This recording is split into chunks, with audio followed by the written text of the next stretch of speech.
એવું લાગે છે કે જાણે ઉત્તર ગુજરાત કૌભાંડોનું એપિસેન્ટર બની ગયું હોય, કારણ કે રોજ સવાર પડે અને નવી ગેરરીતિઓને કૌભાંડ બહાર આવે. બીઝેડ ગ્રુપ, નસબંધી કાંડ અને હવે આરોગ્ય કેન્દ્રોમાં સ્ટાફની ગેરહાજરી, આ તમામ ઘટનાઓ ઉત્તર ગુજરાત અને તેમાં પણ મોટાભાગની મહેસાણાની છે. સવાલ એ છે કે ઉત્તર ગુજરાતમાં આવા કેટલા કૌભાંડ ચાલે છે?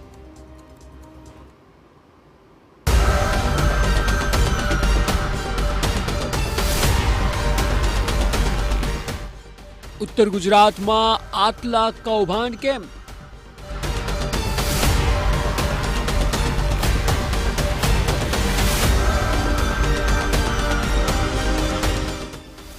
કોના નિશાને ઉત્તર ગુજરાત?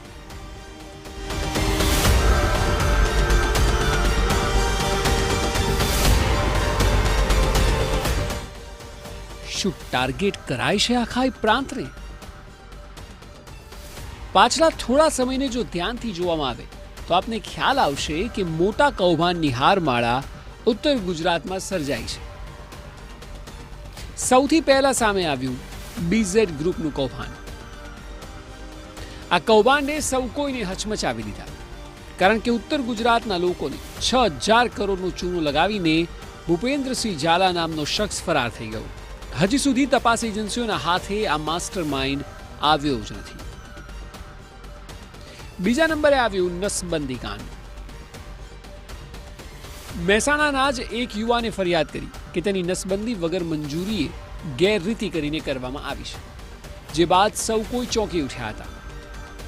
જોકે આ યુવાન બાદ અન્ય 2 કિસ્સા પણ સામે આવ્યા. હવે આટલું જાણે કે અધૂરું હોય તેમ વધુ એક છબરડો બહાર આવ્યો છે. કડીના કલ્યાણપુરાના શ્રમિકનું કાગળ પર જ થઈ ગયું ઓપરેશન. ફોર્મ ભરાયું અને શ્રમિક ઓપરેશન માટે ગયો જ નહોતો. નસબંધી કેમ્પમાં 28 ઓપરેશન પૈકી 6 કડીના હતા.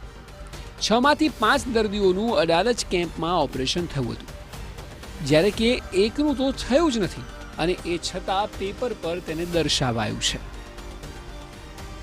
હવે સમજ્યા ને? એક દર્દીનું ઓપરેશન થયું નથી છતાં કાગળમાં થયું હોવાનું દર્શાવી પણ દીધું. આટલી હદની લાલિયાવાડી. આ તરફ આ લેટરને જુઓ, ધ્યાનથી વાંચજો. નસબંધીના ટાર્ગેટ બાદ હવે ગર્ભ પરીક્ષણ રોકવા સ્ટિંગ ઓપરેશન કરવા ટાર્ગેટ અપાતા હોવાનું સામે આવ્યું છે. મહેસાણા જિલ્લા આરોગ્ય વિભાગ દરેક બાબતોમાં ટાર્ગેટ મુજબ કામ કરે છે.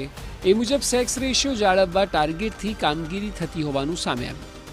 સેક્સ રેશિયો જાળવવા ગેરકાયદેસર ગર્ભ પરીક્ષણ કરતા તમામ તબીબો સામે કાર્યવાહી થવી અતિ આવશ્યક છે. ત્યારે મહેસાણા જિલ્લા આરોગ્ય વિભાગે ગર્ભ પરીક્ષણ કરતા તમામ તબીબોના બદલે ટાર્ગેટ મુજબ કામગીરી કરવાની સૂચના આપતો પરિપત્ર જિલ્લાના 10 તાલુકા હેલ્થ ઓફિસરોને મોકલ્યો. આખા મામલે મહેસાણાના જિલ્લા વિકાસ અધિકારી આરોપોને ફગાવી રહ્યા છે. સાંભળો. પીસીપીએનડીટી એક્ટ અંતર્ગત જો આપણા નિયંત્રણ આપણે રાખવાનું હોય એવી પ્રકારની કોઈ ગલત એક્ટિવિટી છે તો એમાં નિરંતર રીતે આ લોકો રેગ્યુલરલી સ્ટ્રિંગ કરે એ એક્ટ મુજબ જ એની જવાબદારી સોંપવામાં આવી છે, પણ એમાં કોઈ ટાર્ગેટનો કોઈ એવો ઉલ્લેખ નથી. તો શું કહેશો એ બાબતે? હવે એ તો એ જ છે કે એ બધા જો પીએનડીટી કમિટીમાં આ બધી ચર્ચા થાય છે અને કેવી રીતે આપણે જો ચાઇલ્ડ સેક્સ રેશિયો છે એને આપણે ઇમ્પ્રૂવ કરી શકીએ તો એમાં જિલ્લા વહીવટી તંત્ર અને હેલ્થ ડિપાર્ટમેન્ટ તરફથી બધા પ્રયત્નો કરવામાં આવી રહ્યા છે. મેડમ, આરોગ્ય વિભાગ દ્વારા જે પરિપત્ર બહાર પાડ્યો તેમાં આપના નામને આપને સ્ટિંગ કરીને રિપોર્ટ કરવાનો ઉલ્લેખ કર્યો છે ટાર્ગેટ પૂર્ણ કરી. તો શું કહેશો? That is not in my knowledge. So અત્યારે મહેસાણામાં આટલું ચાલી રહ્યું હતું તેમાં પ્રાથમિક આરોગ્ય કેન્દ્રમાં મોટી લાલિયાવાડી સામે આવી. અહીં પ્રાથમિક આરોગ્ય કેન્દ્રની મુલાકાતે અચાનક ડીડીઓ પહોંચી ગયા તો બહાર આવ્યું કે કર્મચારીઓ ખૂબ જ અનિયમિત છે. પ્રાથમિક આરોગ્ય કેન્દ્રમાં સ્ટાફ ગેરહાજર જોવા મળ્યો હતો. પીએચસી તબીબ, ટેકનિશિયન, સુપરિન્ટેન્ડન્ટ અને ફિઝિયો ગેરહાજર હતા.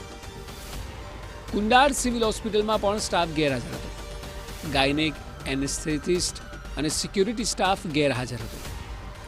મુલાકાતમાં ગુલ્લીબાજોનો પણ પર્દાફાશ થઈ ગયો. પીએચસીના સ્ટાફને પણ નોટિસ આપવામાં આવશે. કુંડાળ સિવિલ સ્ટાફને પણ નોટિસ મળશે. નોટિસો ફટકારીને સ્ટાફના ખુલાસા માંગવામાં આવશે. જી હા, આ સ્થિતિ સર્જાઈ છે કે હવે ગેરહાજરી માટે નોટિસો પાઠવવામાં આવે.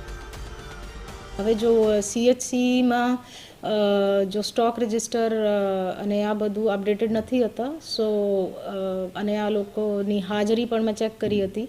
સો I have asked report from my CDHO regarding the same, અને એના મુજબ અમે લોકો એક્શન તો લઈશ.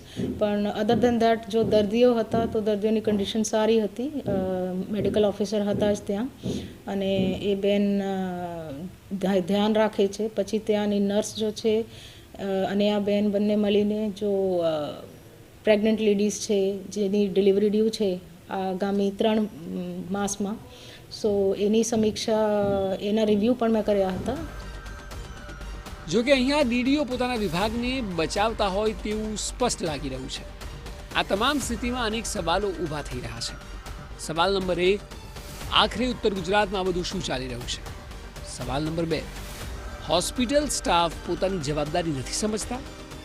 સવાલ નંબર 3, લોકોનો જીવ જોખમાય તો પછી જવાબદાર કોણ? આ 3 સવાલો ખૂબ જ મહત્વના છે અને તપાસ થવી જ જોઈએ. જો તપાસ યોગ્ય દિશામાં થાય તો સાચા ગુનેગારો સુધી પહોંચી શકાય તેમ છે અને પ્રશાસનનું કામ આગામી સમયમાં અડધું થઈ જાય. Bureau report, TV9.